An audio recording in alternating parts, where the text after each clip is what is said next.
Okay. So welcome to another Run Wild with Us. Ask Us Anything. I'm Lisa Kastner.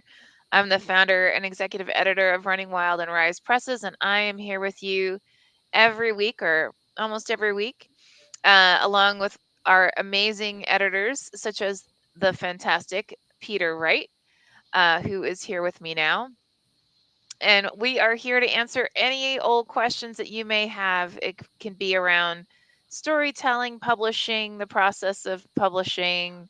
I don't care. Whatever you want. It's all good. Is my hair color real? Whatever. Um, so the way that you do that is that you just simply go into the chat for whatever venue you are watching us and just submit your questions. And then typically what happens is if you are tuning in while we are online, then I'll just read the question and we'll take turns answering them. If you submit the question to the recorded session, it's not a big deal because all we do is we just go back and check every week to see if we've gotten any new questions. So with that, Margaret Buchanan says, "Hey guys, you were missed last week." Hey Margaret, we missed you too. I apologize, guys, for us not being online. I was traveling. I actually, in the last couple weeks, I both attended and spoke at the California Crime Writers Conference and at StokerCon, which is the Horror Writers of Association's um, conference. So I'm happy to provide any kind of updates or whatever regarding those if you guys are interested. And I see now that we also have the fantabulous Ben. So I gotta ask, dude, is your shirt like light blue or is it like glow in the dark? Because it's looking a little glow in the I think darky. it's kind of teal. It's kind of More teal. the teal shade. Oh, okay. But it's not the shirt that's glowing in the dark. It's me. Oh, It's I me. see. What did we do that got us to be glowy? You put an exclamation point after your name. Oh, that's how it's Now you're done. on to it. Got it. Just Got me. it. I'm a little afraid now to do that. Then I don't know that I'd look nearly as fabulous as you do with the whole glow in the dark thing going on, but Practice. it's practice. Oh, okay. I guess I'll have to try that out. Every mirror you see. I never passed a mirror I didn't like. I see that. Caroline Shannon Davenport says, "Hey, he glows in the dark with his great talent as an editor and a writer." I believe that. I buy that. She only said that because we were on the back end of her memoir. She has every right to kiss up. I'm just saying. Hey, if it works and it gets you to the final product, why not? Margaret Buchanan says the levity is here. Well, at least we think we're funny. It doesn't mean that anyone's going to agree with us, but three of us think we're funny. So how are you guys been? I missed you last week, albeit I'm the one who canceled. But what have you guys been up to?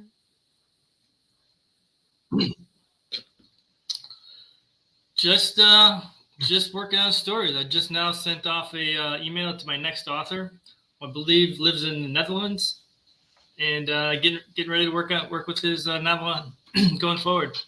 Should be pretty cool. Nice, nice. Ben's got the exciting stories though, right, Ben?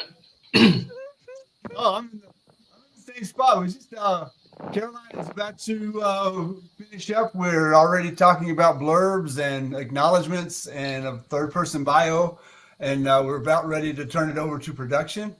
And just a little bit more polish, I think, one more time through to tighten it all up and make sure it's right.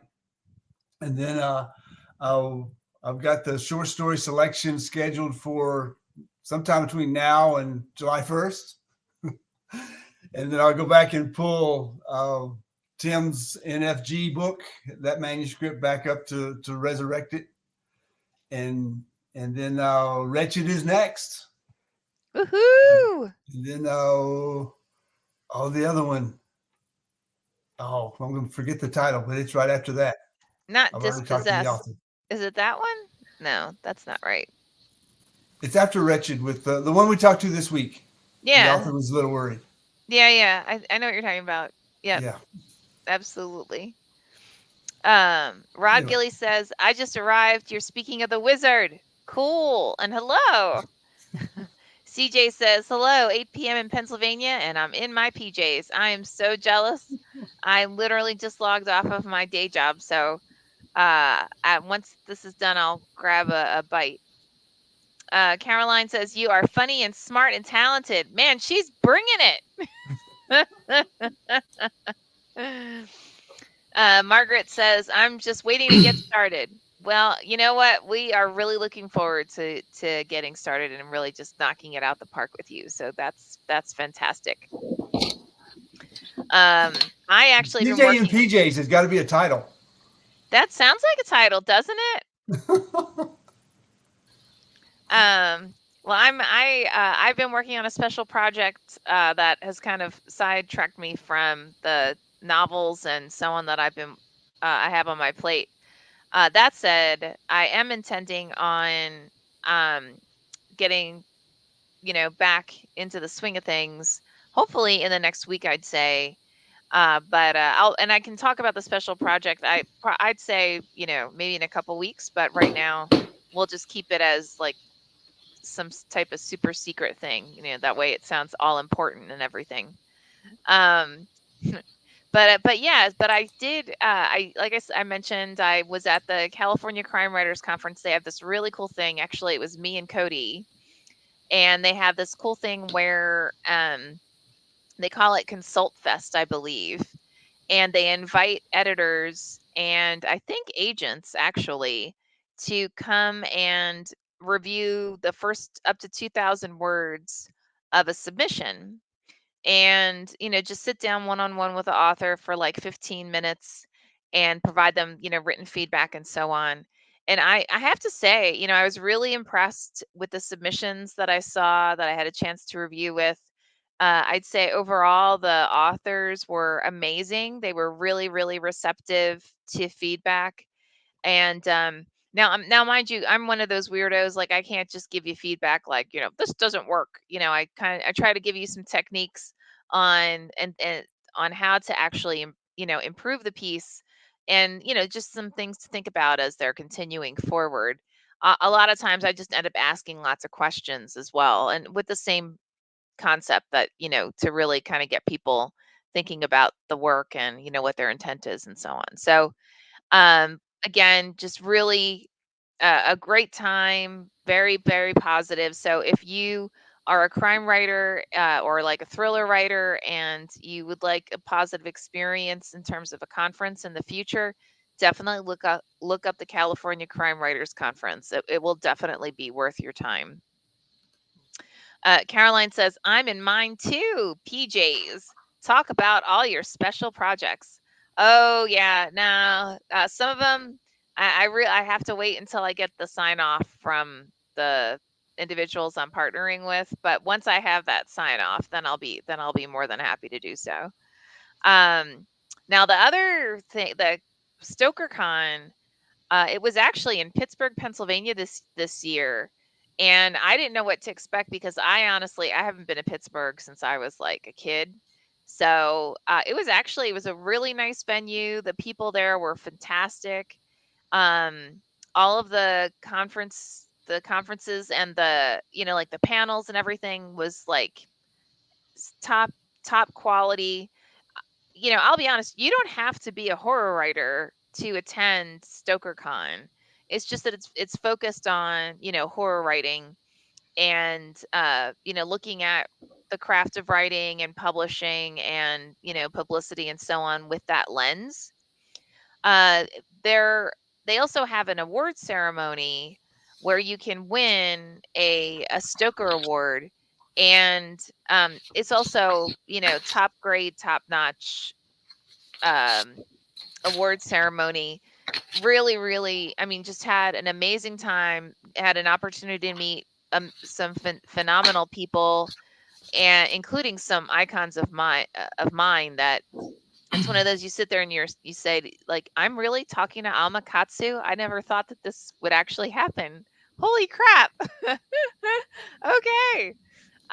Finally got to meet in person some fantastic authors that have been very kind and generous to me and to Running Wild, like Lee Murray and Linda Adderson, and I mean, just tons of others who were just are are just phenomenal individuals as well as fantastic authors. So, and that's another one that, if you have an opportunity to attend, I definitely recommend it. It's actually going to be in San Diego. This is StokerCon, STOKERCON, and um, it'll be in San Diego next year. Go check it out. I believe it's like May 30th to June 2nd or something like that.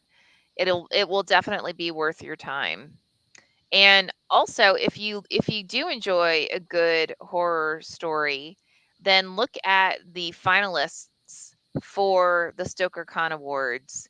I recommend, I mean, just buy them all, right? Because I mean, there's a reason they made it to finalists, to being finalists. It's because the stories are excellent. So, um, those are my big updates for the last 2 weeks. Rod Gilly says, excuse me, do you have a link where I can learn more about that? Let me pull up. I'm going to pull up the California Crime Writers Conference, and I'm going to get you a link to that. And so, okay, so here is the link to the California Crime Writers Conference. You may have to sign up, like register, so that you can get updates for like next year's conference. And then let me get you a link to StokerCon. We don't want 2023. We want 2024. And for StokerCon, I was on a panel which was really, really interesting. So this is a link so you can buy tickets to StokerCon, next year's StokerCon. And let me see if I can find.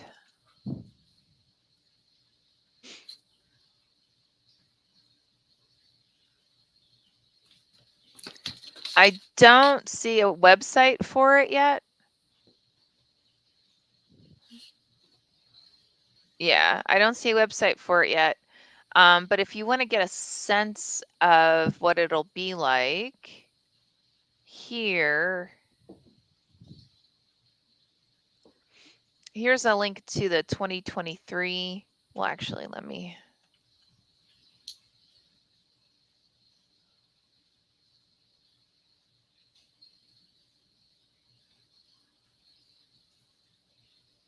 Hopefully you can see this. Here's a link to the 2023 schedule, so you can get a sense of all the wide variety of panels that happen. But yeah, so I was on a panel that was it was the life cycle of a book, and it was really cool. What they did is they pulled together an agent, and a writer, an editor from Tor. I think it's Tor Nightshade is the name of it, but like basically um, a major publisher, and then moi, so that they got a little bit of the indie feel. And what was cool was to hear each individual's perspective of what their role was, what they do, and like the handoff to whatever the next stage was. And it was really interesting to just hear everybody talk about their process, and like how they engage with the writer or how they engage with the editor, and how decisions are made and all that kind of thing. So that actually, this year's StokerCon was recorded. So if you can actually get, I think you can still get a ticket, so you can have access to the recordings. Now, not every panel was recorded, but that panel was definitely among the ones that was that was recorded. So that's another one I'd say. If you're curious to understand like what each individual's process is or role is within the process and how they all work together, it's definitely worth your time. Rod says, I've gotten really good reviews and published a bit, but I haven't yet to win an award. I'd like to try. Man, you just got to submit. That's all there is to it.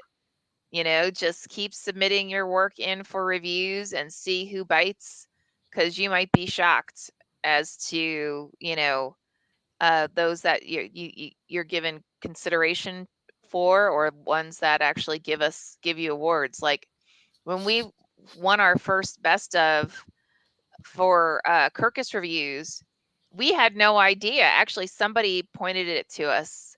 Someone happened to be searching on the Kirkus reviews website and pinged myself and I think Peter and said, "Oh my God, guys! You guys won. You got this award." And then when we looked at the list further, we realized it wasn't one, but it was two. So that was very cool.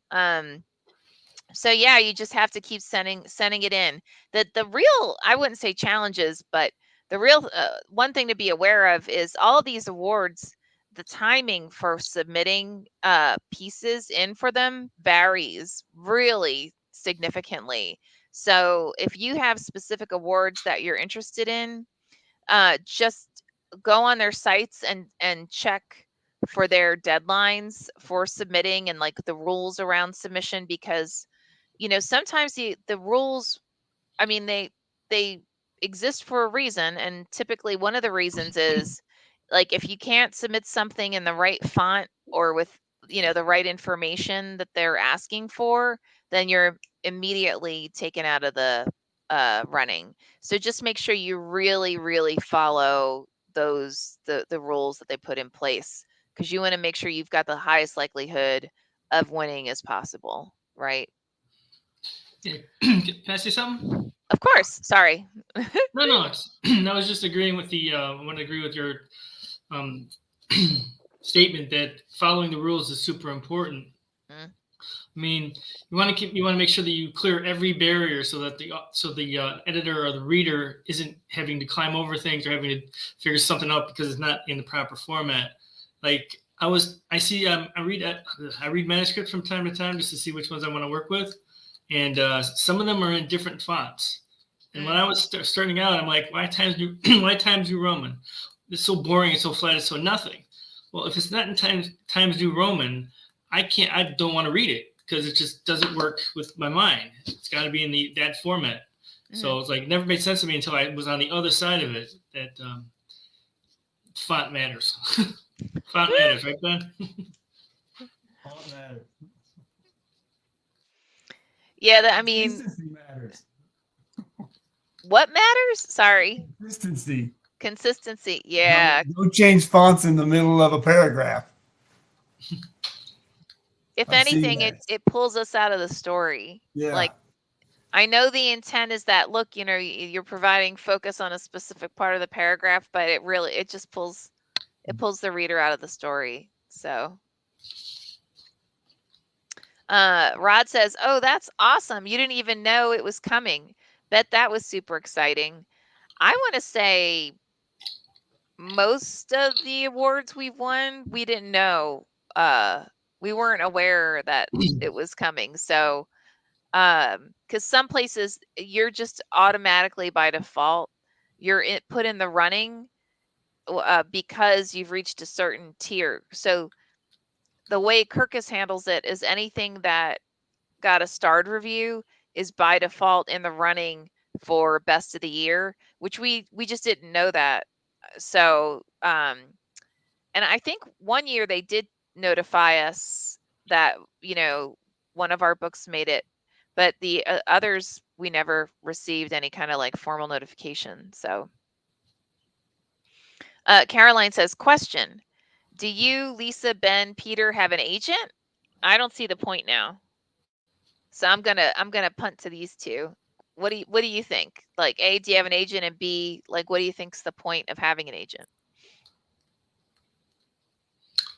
You want to go first, Ben?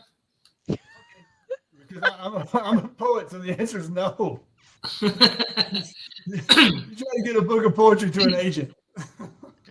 but I've had conversations with actually some of the Running Wild authors who have been very frustrated with trying to be represented by agents, and so it's not an easy thing to get someone interested. First, they've got to have the time and the room in their client base for their clientele, but the main reason I think to have one is to help open the door to a larger press, and that's who they work with, or try to sell your stories to larger magazines, more widespread magazines.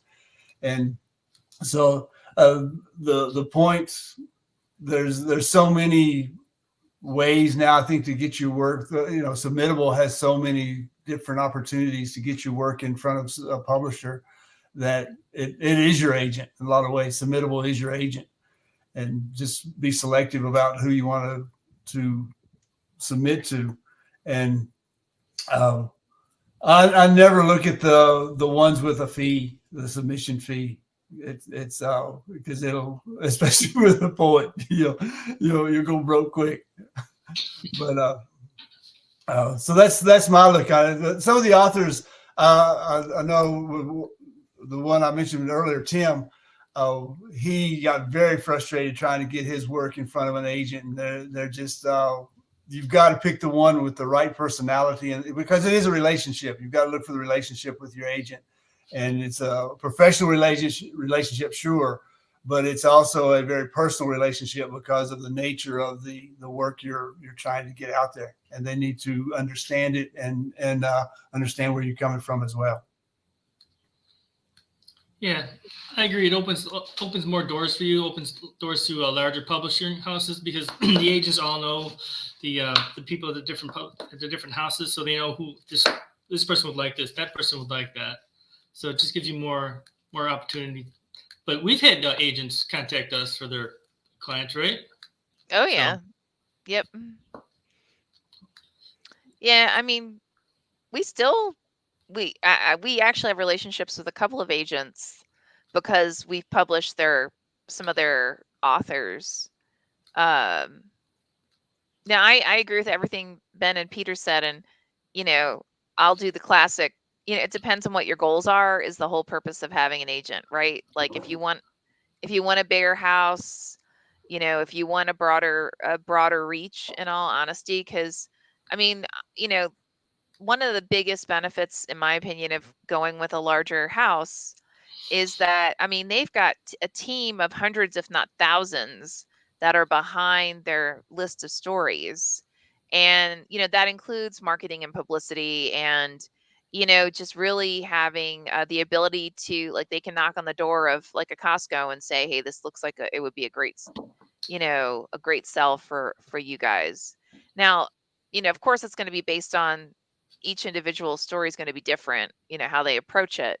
But, um, you know, and honestly, I'd say the vast majority of the agents that I've worked with, meaning from the acquisition end, I mean, were fantastic, right? I mean, they really, really, really believed in the author. They really, really believed in the stories, and they really wanted to see their writers. They wanted to see their authors to be really successful. So, I think that's the biggest benefit of having an agent is that, they're really they know the industry, they have the contacts, across multiple houses, including ones that require an agent, right? We just don't require an agent. Um, and they know what's going on across all the different houses and like what's common and what's not. So, if you get an offer that sounds great but it's really BS, right? They can call it out. So, it's wonderful to have that kind of advocate, you know, I think. Um, I mean, I have soft relationships with a few agents that, like, let's say someone, I get invited to submit to an anthology or to a different house, and they require an agent, I basically have agreements with some agents that I can call them and just say, hey, I got this offer. Do you mind, it coming from you just because that house requires an agent? And and they say yes so far. So I don't have like a contractual agreement necessarily with an agent, but I do have friends or agents that I consider to be friends, and so if anything comes up, I know I can give them a call. I don't know if that made sense, but I hope that's helpful. Rod says, I've been well received, 15 5 stars, 3 4 stars with my tiny book. I'm persistent and maybe a little crazy. I actually ask stuff. Ben once said, try it, and it stuck with me. You guys often inspire me. Ben's right. If you want to do something, just do it. Don't wait for somebody to tell you. You know, just make it happen. I mean, and do, Rod, exactly what you're saying, right? Go to those that have already done it or who are accomplished in those areas and ask them, how did you do it?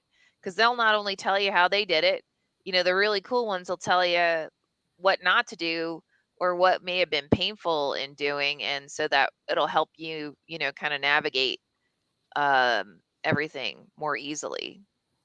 So, and honestly, the three of us, actually all of us, including Cody, all you got to do is reach out to us, and we're happy to answer any kind of questions you have, which is how this all started actually, was because people were reaching out and asking questions, and it was like, you know what, why don't we just open up the door and invite folks to come and chat with us? Because even though we're not the entire publishing world, but we have hopefully helpful opinions or helpful advice. So Rod says, it's a good bet that Rebecca Inch Partridge will send some of her writing to you. See episode 22 of my show. Cool. We look forward to it. Ben, I'm willing to be a wizard's apprentice, but I don't have the hat. I guess you're a wizard now. Congratulations. Nice going. The certificate came in the mail. Cool. Kinda.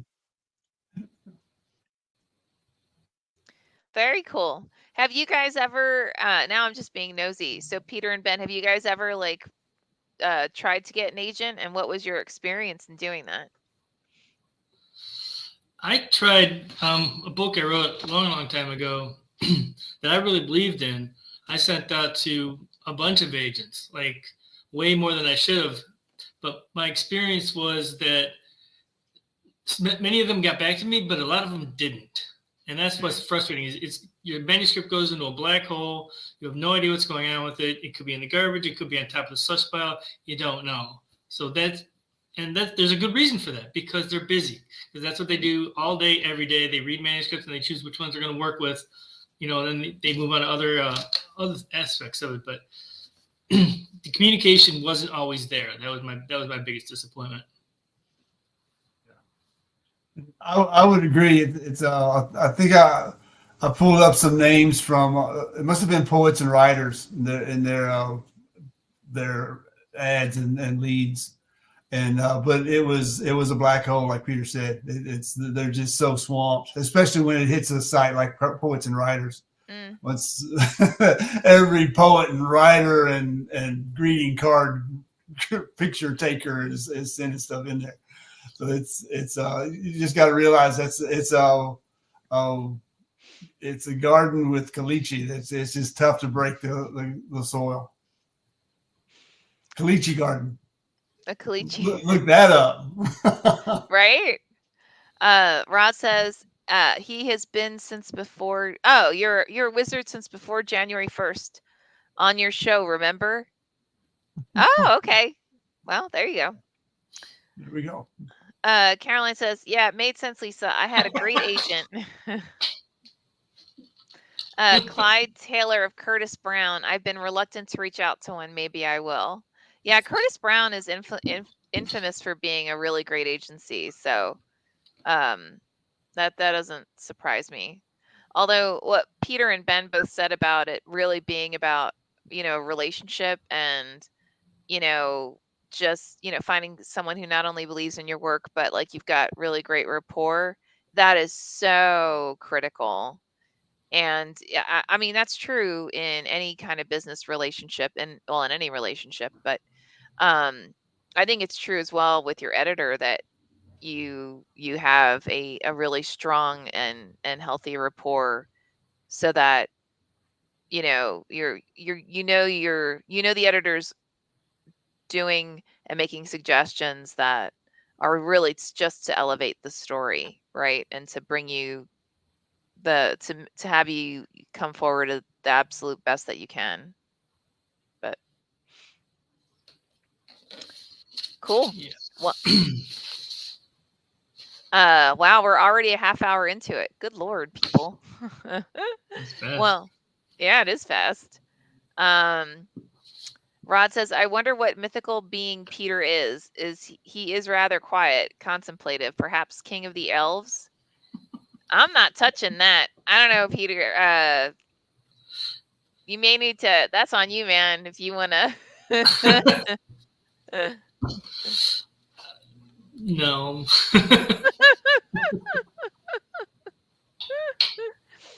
And by the way, I still need to do 20 questions, both with Peter and Ben.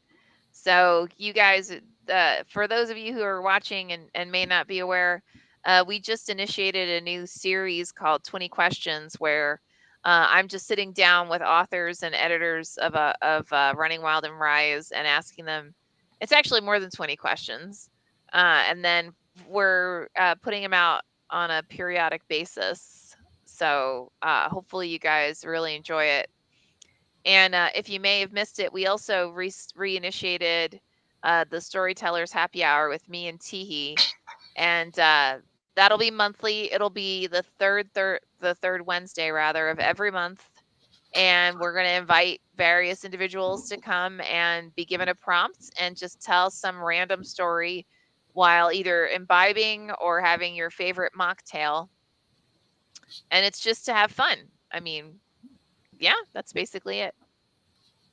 It doesn't matter how funny you are, you will be Teehee's straight guy, the straight man for Teehee, because he will take whatever you say and make it even richer.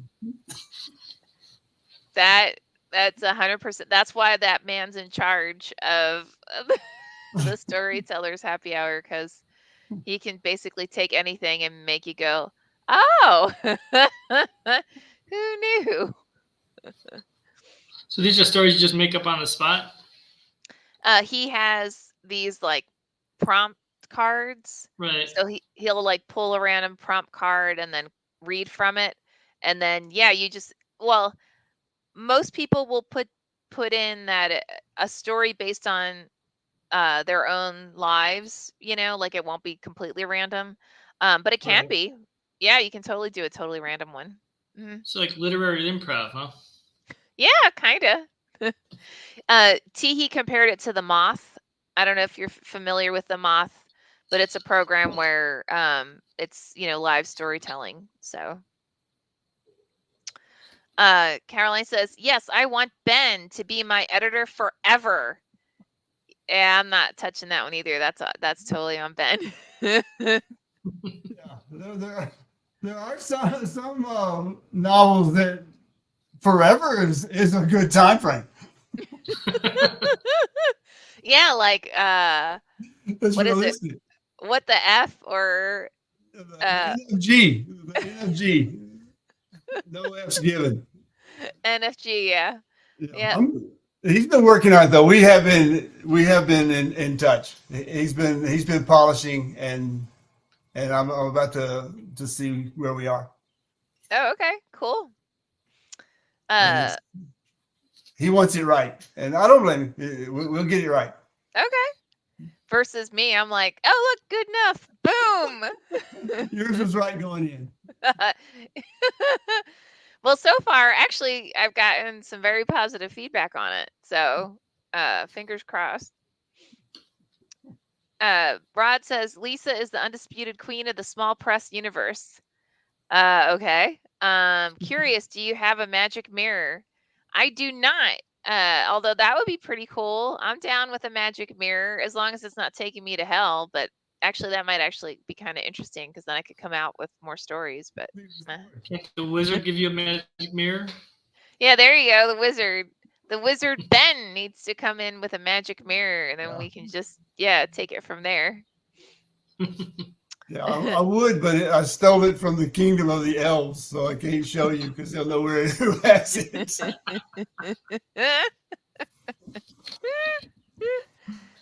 Yeah. No pressure, Peter. No pressure. Where's that mirror? Where is that mirror? Caroline says, "Yes, I will be funny, never a straight guy. Let's do this." All right. Well, game on, Caroline. Guy for Teehee. There's no topping Teehee. There's no. Well, no, that's true. Anyone who watched the last one, he talked about what was it? Stolen chicken or black market chicken. That was it. And there's no, if you think you're funny or you think your story's got some kind of wicked angle, he will somehow come up with something, which by the way is true. The black market chicken story is true. So you better go back and watch that. It's on Facebook, YouTube, Twitter, LinkedIn. It is freaking hilarious. So, and someone actually got arrested. I'm not sure. Wait, I'm not sure if she got arrested for it, but she definitely lost her job for black market chicken.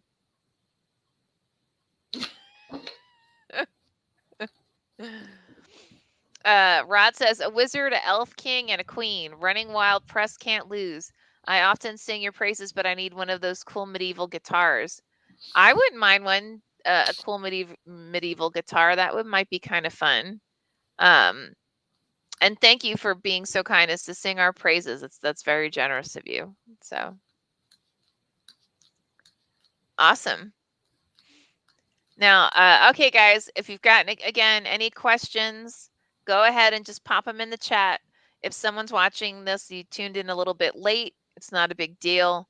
Just go ahead, toss any kind of questions to us. It can be about anything literary, creative writing, publishing, the press process, you name it. Absolutely happy to talk about it. And all I'll do is I'll just repeat it, punt to these two gentlemen, and then provide a response myself. So with that, don't forget, just go ahead and toss your questions into the chat. And if you're watching and it is not Thursday between 5 and 6 p.m. Pacific time, 8 and 9 p.m. Eastern time, this isn't a big deal. Just go ahead, put your questions into the chat, and we will be sure to respond to them in the subsequent week. Awesome. Lisa, let's do the plug for the Cure Universe short stories. Oh, right. Yeah, so we've got three anthologies currently in play right now. Well, actually, wait, 5 anthologies in play right now. If we have a special anthology that's going on, that you get to write a short story in the Cure universe. It is super, super fun. We've actually already gotten like 3 or 4 submissions for it. And I would love, love, love to see your story based on the Cure universe. And let me give you a link to the chat for that. I'm really excited. I've already had a few people approach me and let me know they're going to send us in some a short story. And just to be a little more define a little bit more, a short story for us is anything under 15,000 words. Novella is anything between 15,000 and like 40,000 words because we've lost our minds. And and basically it's anything 50,000 words and above is a novel. But we'll depending on the story and so on, if it's like around 40,000, we may consider it for a standalone novel. We also always have a short story anthology for Running Wild and Rise and a novella anthology for Running Wild and Rise. Those submissions are open 24/7. I'm not going to start looking at the novella ones. I want to say until like September because I want to finish the Cure anthology first. I don't know, Ben, when are you planning on checking out those short stories? I'm doing it now. If I cut the date off at June 1st, so anything that came in between June 1st and May 31st is in the running. And that said, there are sometimes when I need to go into the next years to find something to round it out, or it's just too short. So we needed like one more short story or one longer piece to make it work. So, but primarily it's the June 1st, 2022 to May 31st, 23. Cool. Anything Awesome. coming in after June 1st will be next year's. And we already have one or two, I think, coming in. Oh, wow. Cool. But the ones I'm looking at are last year's Mm. submissions up to June 1st. Very cool. Very cool. I think, Peter, you're going to say something. Yeah, can I talk a little bit about the crafter? Yeah, do it, man. Author relationship, and then I've got a horror story to tell you. Okay, go. Well, if your editor tells you something about a character, say there's nothing, there doesn't seem to be anything going on with the character. I mean, we're showing the stuff that he's doing. He's being self-destructive. He's destroying every aspect of his life. He's showing all that, but the character itself, himself or herself, isn't really doing much. The emotion that they're feeling strongest is a passive emotion. So if the editor says you like, well, my author, my main character is sad, or he's depressed, or he's traumatized.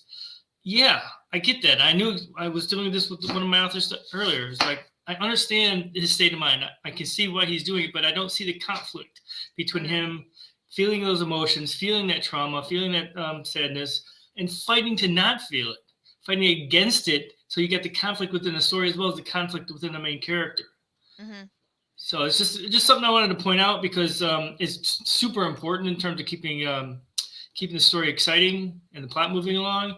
There's got to be internal conflict as well because we're all internally conflicted in certain situations. So yeah, definitely. It just means something is missing if your author or editor says this is just like this. Just add a little bit. Just work it a little bit. I like that description of passive emotion. Yeah. Demonstrating passive emotion. Right. It's just flat. It's falling flat. Exactly. Yeah. So like if the character's just sitting around feeling like depressed or whatever, but they're not responding to what's going on around them. Yeah, that's a passive emotion, guys. And that's not a story, to Peter's point. It's just stuff happening around the character, you know.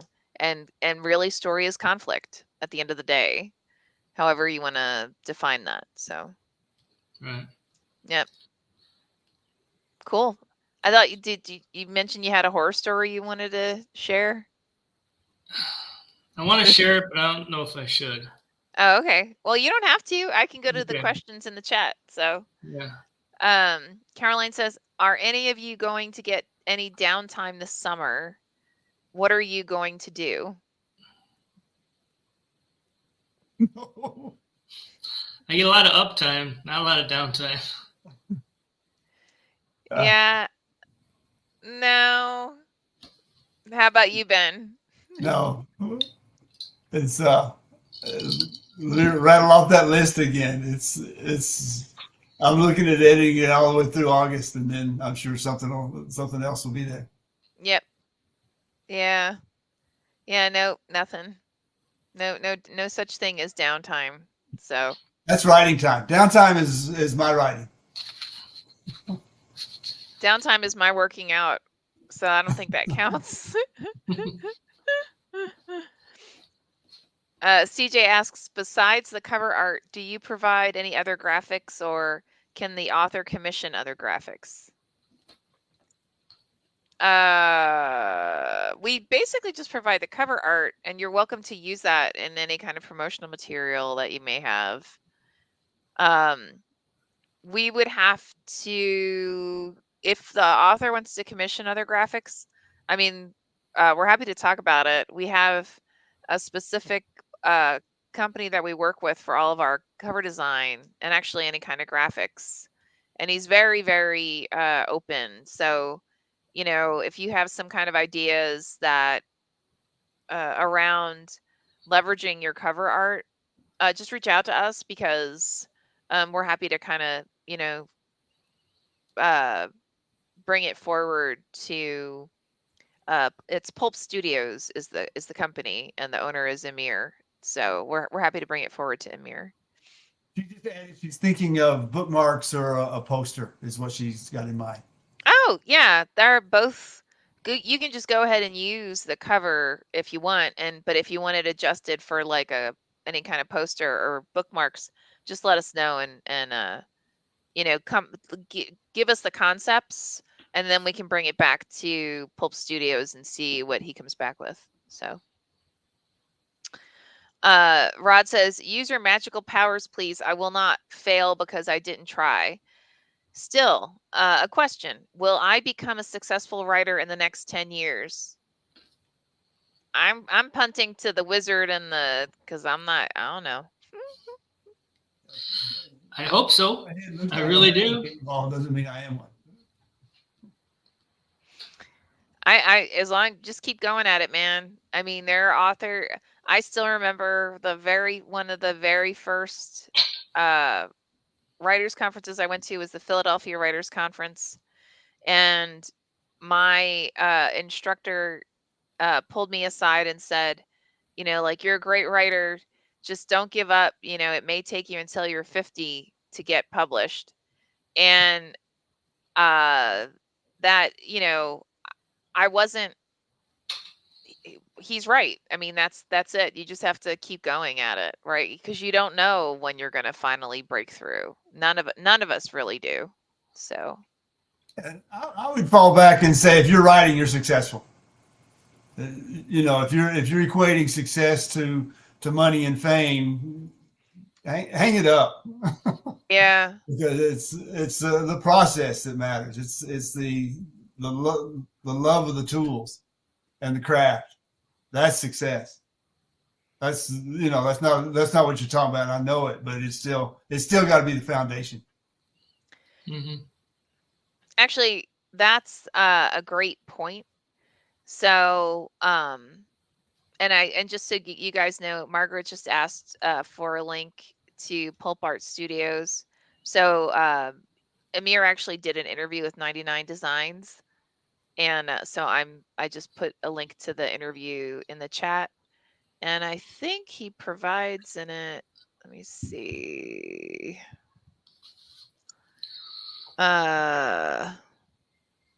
Yeah, he does. They provide a link so that you can talk to him. Um, I want to go back to a comment that Ben just made.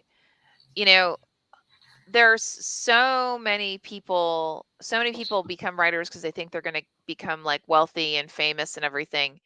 And the reality is, in today's market, I mean, there are people who are huge award winners and they're brilliant writers and they all have day jobs, if not two, you know. It's just, I mean, and I'm talking about guys who are with major houses. I'm not just talking about independent, uh, those with small publishers. So, you've really got to be in it because you believe in your work and you love doing what you're doing. And, you know, that's what makes it happen. It doesn't, I'm not saying don't go after, the big stuff, right? And a person can dream, like, who doesn't want to sell a million copies, right? Like, who doesn't want to have a huge following? But don't do it because that's your expectation. You might get really, really disappointed. So, Caroline says, strange is so familiar, laughing. No downtime. That is how I knew you were part of my tribe. Never known any, and I figured none of you have ever had either. If you keep going as writers and editors, it's the process. And yes, success, Ben. I totally botched that, but oh well. Sorry. Rod says, my most hoped for success. Some people love my work. Some do now, believe it or not.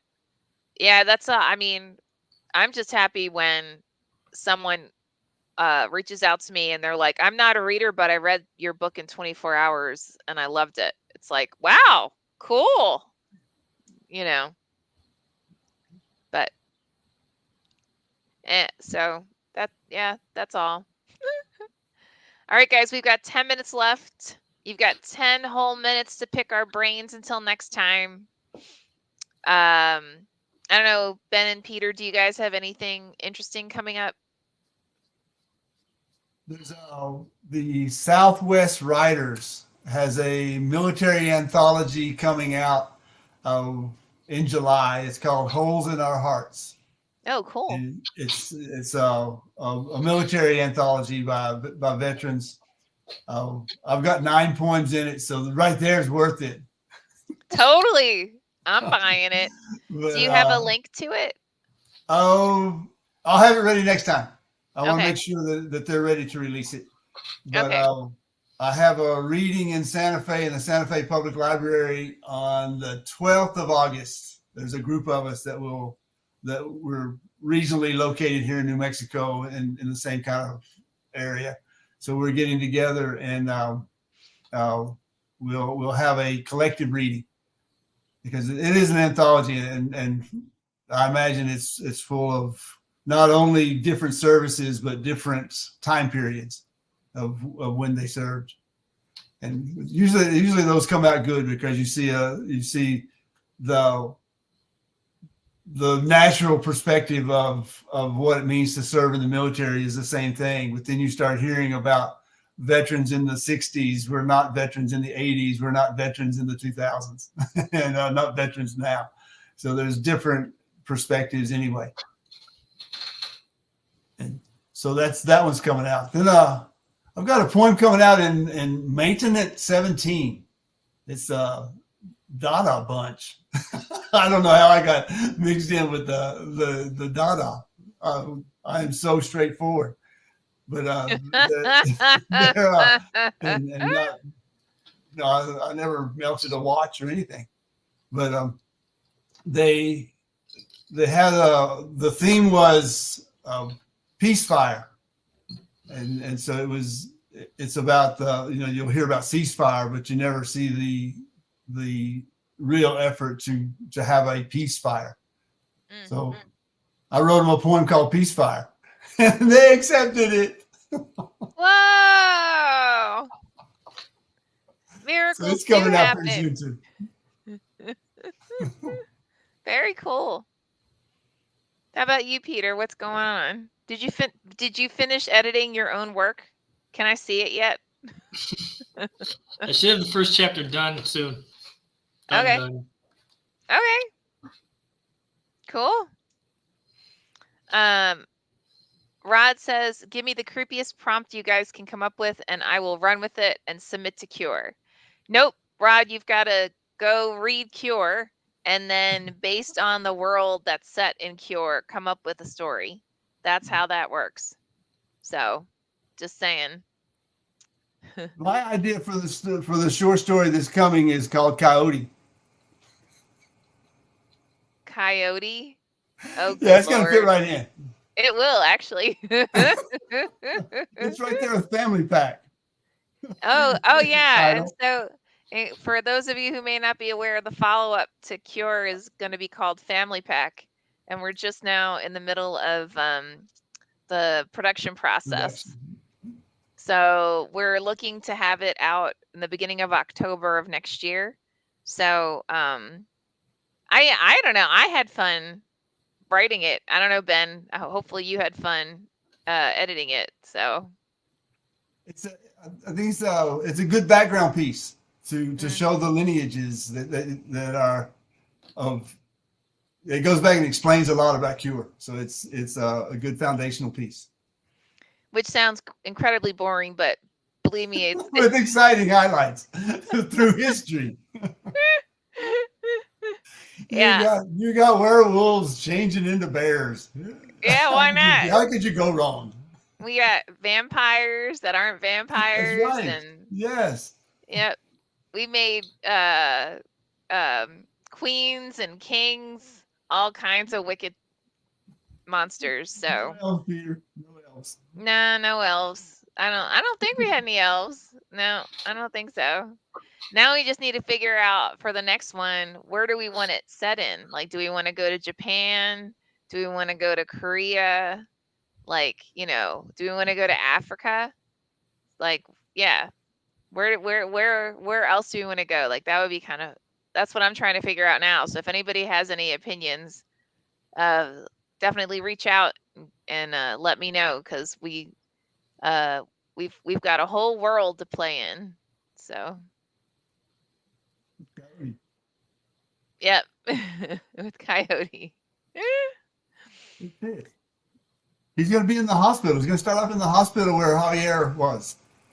Yeah, why not? We could do Yeah. that. Yeah. It's on a different floor while that's Yeah, going on.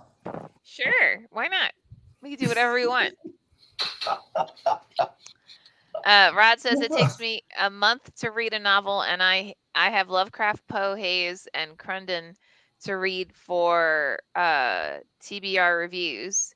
Hey Ben, do some magic and give me 30-hour days. It's done. Boom. It's time. There's no such thing as a 24-hour day. It's however many hours you need. Just keep That's going. right. That's right. You just make it It's happen, only three man. days a week. That's right. Oh, and I'm also working on a nonfiction book that it's only been outlined, so I can't really talk about it yet. But um, once we have something more substantial, I'll share more information on it. So, all right, guys, 4 minutes. You've only got 4 whole minutes. I don't know, Peter. Do you want to share your horror story, or you just gonna leave it alone? I'll leave it alone for now. Okay. Nothing's going to change. So maybe if I feel like talking about it next week, it's just serious downer. Oh, I'm sorry. But thankfully, it didn't happen to me. It happened Ah. to a friend of mine, and it's just devastating. Oh, I'm sorry.